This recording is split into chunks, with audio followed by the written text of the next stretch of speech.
رضی اللہ تعالیٰ عنہ کا مہینہ چل رہا ہے.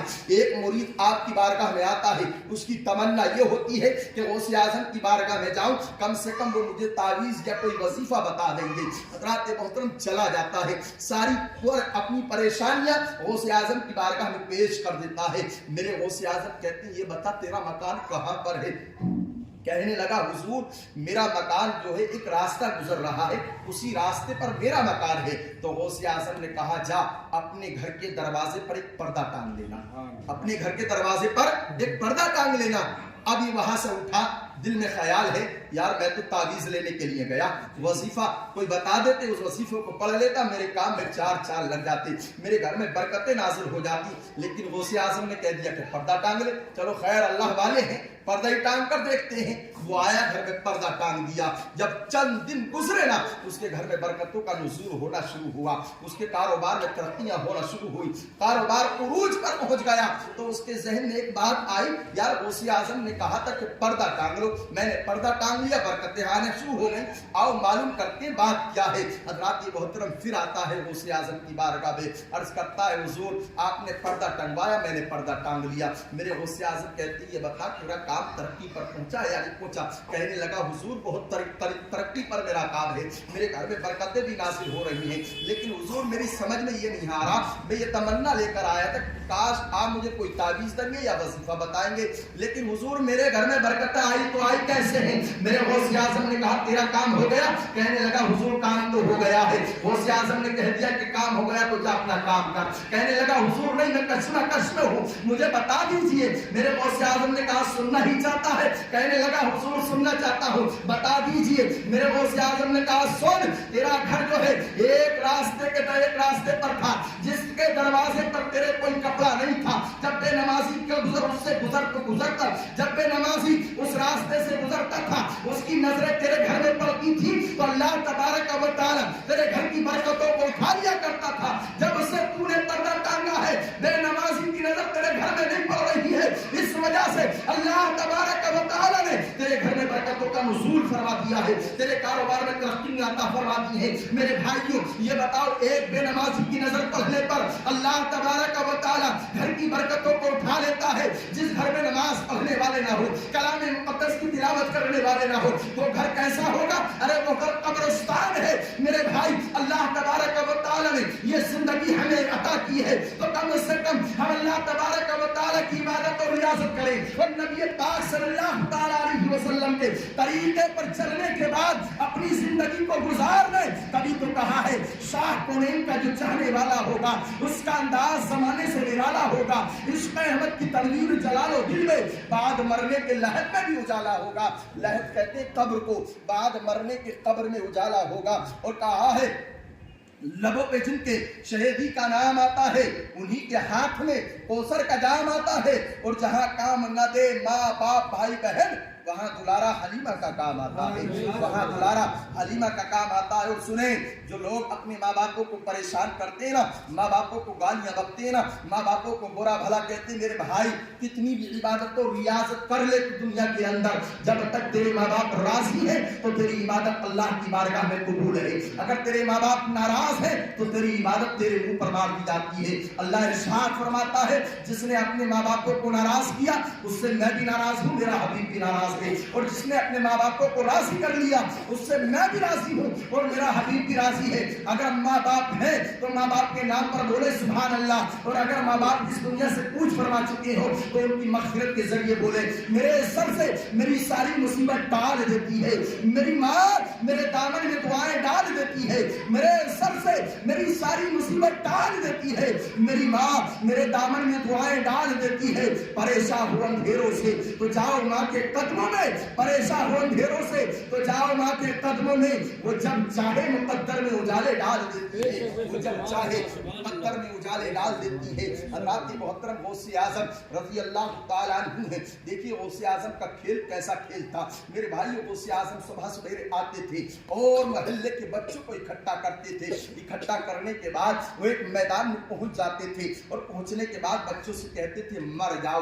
سارے بچے مر جایا کرتے تھے اور کچھ دیر کے بعد جب موڈ میں ہوا کرتے تھے آپ تو کہتے تھے زندہ ہو جاؤ، سارے بچے زندہ ہو جاتے تھے۔ یہ غوث اعظم کا معمول تھا۔ ایک محلے میں ایک عورت رہتی تھی، اس کی ایک ہی اولاد تھی، اس کا انتقال ہو جاتا ہے، وہ رونا شروع کر دیتی ہے، بے تحاشا روتی ہے۔ محلے کے لوگ کہتے مائی رو کیوں رہی ہے، تو پریشان کیوں ہے؟ کہنے لگی میرا ایک ہی لخت جگر تھا، میرا ایک ہی نور نظر تھا، میرا ایک ہی سہارا تھا، جو لاٹھی کا سہارا تھا وہ اللہ تبارک و تعالی نے مجھ سے لے لیا ہے، میں اس لیے رو رہی ہوں۔ حضرات محترم محلے کے لوگ کہتے ہیں مائی تو پریشان نہ ہو، تو حیران نہ ہو، سن ایک اللہ والے آتے ہیں اور وہ بچوں کو اکٹھا کرتے ہیں، اور اکٹھا کرنے کے بعد بچوں کو میدان میں لے جاتے ہیں، کہتے ہیں بچوں سے مر جاؤ، جب وہ بچے مر جائے نا تو بھی اپنا مرا ہوا بچہ انہیں بچوں میں ڈال دینا، اور کچھ دیر کے بعد کہتے ہیں زندہ ہو جاؤ، وہ زندہ ہو جاتے تیرا بچہ بھی زندہ ہو جائے گا۔ حضرات محترم اب اس کے دل میں خوشی ہی خوشی ہے، اس کا چہرہ کھل رہا ہے،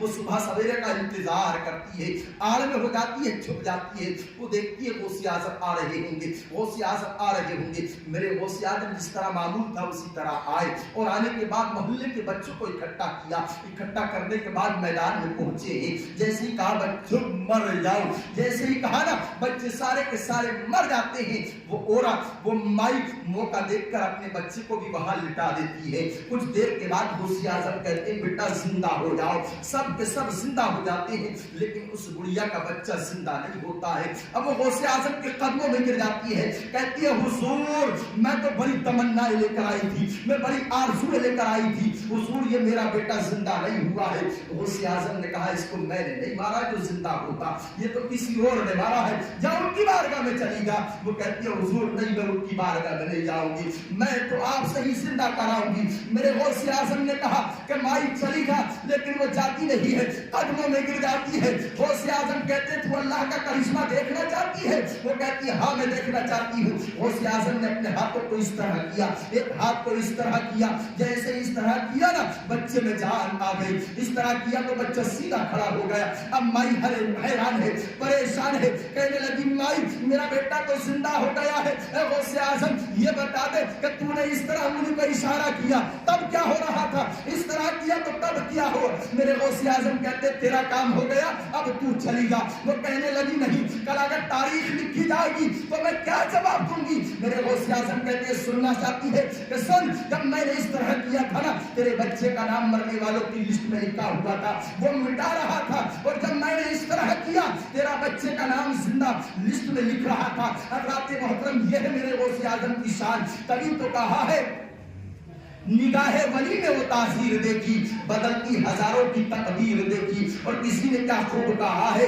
طبیعت مضطرب سانسوں میں دشواری نہیں ہوتی، کوئی محمودی بنے کوئی ایاسی بن گئے، کوئی کردار و عمل کے رنگ کے غازی بن گئے، اور ڈاکوؤں پر جب پڑی ہے نظر غوث اعظم کی، ڈاکوؤں پر جب پڑی ہے نظر غوث اعظم کی، گنڈا گردی چھوڑ کر وہ بھی نمازی بن گئے، گنڈا گردی چھوڑ کر وہ بھی نمازی بن گئے۔ حضرات محترم ہم غوث اعظم کی محفل کو سجاتے ہیں، لوگوں کو بلاتے ہیں، کھانوں پر کھانے بناتے ہیں، اور غوث اعظم کے نام پر لنگر کو اٹھاتے ہیں۔ حضرات محترم سبھی سے یہ گزارش ہے اگر تم غوث اعظم کی محفل کو مناتے ہو تو کم سے کم غوث اعظم کے طریقے پر چل کر دکھا دو۔ حضرات محترم نمازیں پڑھ کر دکھا دو، کلام مقدس کی تلاوت کر کر دکھا دو، اپنی اولاد کو کم سے کم اس قابل بنا دو کہ جب تمہارا انتقال ہو تمہاری اولاد نماز جنازہ تمہاری پڑھاتی ہوئی نظر آئے، تمہاری غسل دیتی ہوئی نظر آئے، قبر میں اتارتی ہوئی نظر آئے، ہر جمعے کو تمہاری قبر پر جا کر فاتحہ دیتی ہوئی نظر آئے۔ اگر تم نے ایسا کر لیا تو خدا کی قسم تم یہاں پر بھی کامیاب ہو اور آخرت میں بھی کامیاب ہو۔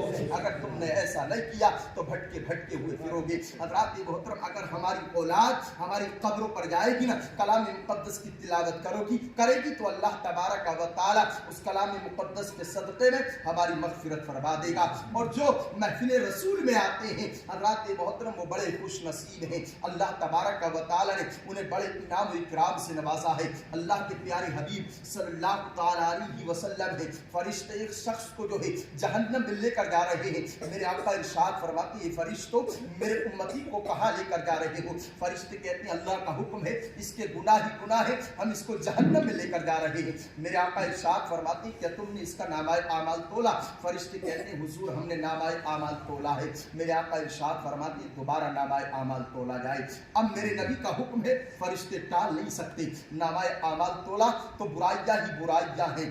میرے نبی مسکرائے، ایک پرچہ جیب سے نکالا اور ترازو کے ایک پلے میں رکھ دیا۔ جیسے ہی پرچہ ترازو کے پلے میں پہنچتا ہے، اس کے گناہوں کو ختم کر دیا جاتا ہے اور نیکیاں بڑھا دی جاتی ہیں۔ اب فرشتے اللہ تبارک و تعالی کی بارگاہ میں عرض کرتے ہیں، مولا ابھی ہم نے اس کا نامۂ اعمال تولا تو گناہ ہی گناہ تھے، لیکن اب اس کی نیکیاں ہی نیکیاں ہیں، اب کیا کریں؟ اللہ ارشاد فرماتا ہے، جب نیکیاں ہیں تو جنت میں لے جاؤ۔ جیسے ہی جنت کے دروازے پر پہنچتے ہیں نا، ہر انسان کو پتا ہوتا، آپ کو مجھ کو پتا ہوتا کہ ہم نے صبح سے لے کر شام تک کتنے گناہ کیے ہیں، کتنے اچھے کام کیے ہیں۔ اس طرح اس کو بھی معلوم تھا، وہ کہنے لگا اے فرشتوں ٹھہرو، مجھے معلوم تو کر لینے دو، میں بڑا گناہگار سیاکار بدکار ہوں، میری نیکیاں آئی تو آئی کہاں سے ہیں؟ فرشتوں نے کہا جا معلوم کر لے۔ میرے نبی کی بارگاہ میں آتا ہے، کہتا حضور میں تو بڑا گناہگار ہوں، سیاکار ہوں، بدکار ہوں، میری نیکیاں آئی تو آئی کہاں سے ہیں؟ میرے نبی ارشاد فرماتے ہیں، سن تو حکیم جی کے گھر پر میلاد مصطفیٰ ہو رہا تھا، اسی میلاد مصطفیٰ میں بیٹھ کر تو نے مجھ پر درود پاک پڑھا، فرشتوں نے وہی درود پاک لکھ کر میری بارگاہ میں پیش کر دیا ہے، اور وہی درود پاک میں نے ترازو کے پلے میں رکھ دیا ہے، اور اس درود پاک کی برکت سے اللہ تبارک و تعالی نے تیرے گناہوں کو مٹا کر تجھے جنت کا پروانہ عطا کر دیا ہے۔ حضرات محترم، تبھی تو کہا ہے کون دیتا ہے دینے کو منہ چاہیے، دینے والا ہے سچا ہمارا نبی۔ اللہ کا جہنم